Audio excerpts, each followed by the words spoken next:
12 दिवसाच्या युद्धानंतर इराण आणि इस्रायलमध्ये युद्धबंदीवरती सहमती. अमेरिकेचे अध्यक्ष डोनाल्ड ट्रम्प यांची घोषणा. इराणकडूनही सरकारी टीव्हीवरती युद्धबंदी जाहीर. इस्रायलच्या टेल अवीवसह जेरुसलेममध्ये पुन्हा स्फोट. हवाई हल्ल्यांचा इशारा देणारे सायरनही वाजले. युद्धबंदी जाहीर होऊनही पुन्हा हल्ले झाल्याची शक्यता. इराण आणि इस्रायलमध्ये युद्धबंदीवरती सहमती झाल्यानंतर शेअर बाजारामध्ये उत्साहाचं वातावरण. सेन्सेक्समध्ये 900 तर निफ्टीमध्ये 265 अंकांची उसळी.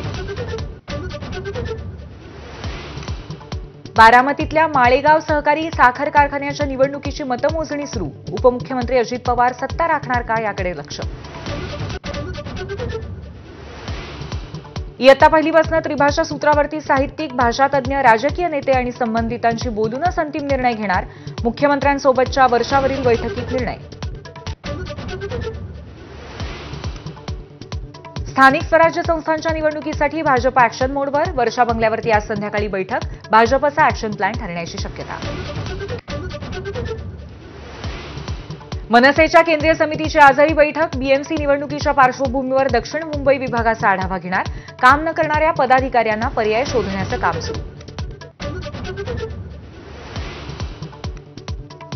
पुणे रेल्वे स्टेशनला थोरल्या बाजीरावांचं नाव द्या. भाजप खासदार मेधा कुलकर्णींची मागणी. तर महात्मा ज्योतिराव फुलेंचं नाव देण्याची संभाजी ब्रिगेडची मागणी.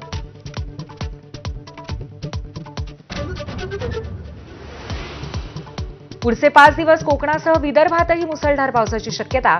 रत्नागिरी, रायगड आणि सिंधुदुर्गामध्ये अतिमुसळधार पावसाचा इशारा. तर मुंबईसह ठाणे आणि पालघरमध्ये मुसळधारेचा अंदाज. नाशिक शहर आणि पाणलोट क्षेत्रामध्ये पाऊस. रामकुंड परिसरातील लहान मोठी मंदिरं पाण्याखाली. तर दुटोंद्या मारुतीच्या कमरेपर्यंत पाणी. गंगापूर आणि नांदूर मध्यमेश्वर मधून गोदावरीमध्ये विसर्ग.